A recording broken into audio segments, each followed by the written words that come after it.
mahusay na aktor, I see. Kinakabahan ako. Oo ba kinakabahan?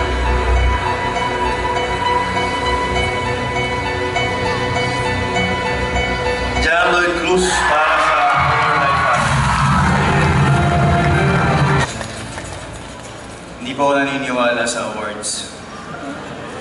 Pero naniniwala po ako that there is honor in hard work, patience, perseverance, and timing. Maraming salamat to sa lahat ng manunuri at bumubuo ng Gawad Durian for this exceptional honor.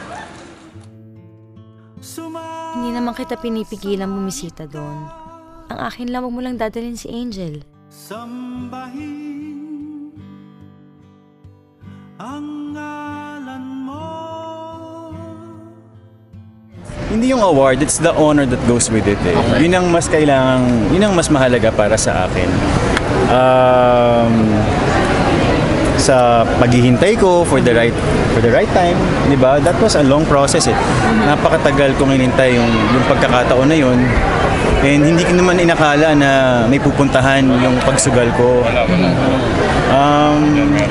Kaya importante yung mga binigkas kong salita because doon ko talaga, kumbaga, yun yung suma total ng aking journey, ng kabuuan ng aking pinagdaanan. This film gave me the opportunity to be enlightened by my own choices.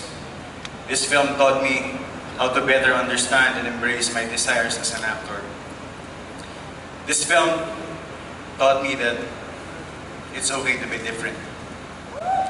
Maraming salamat po sa lahat ng bumubuo ng Gawad Durian.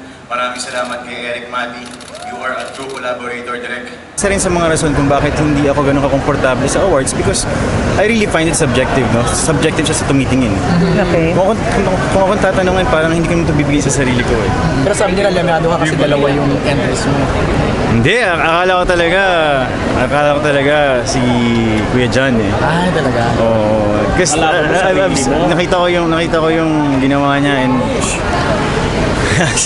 it's breathtaking.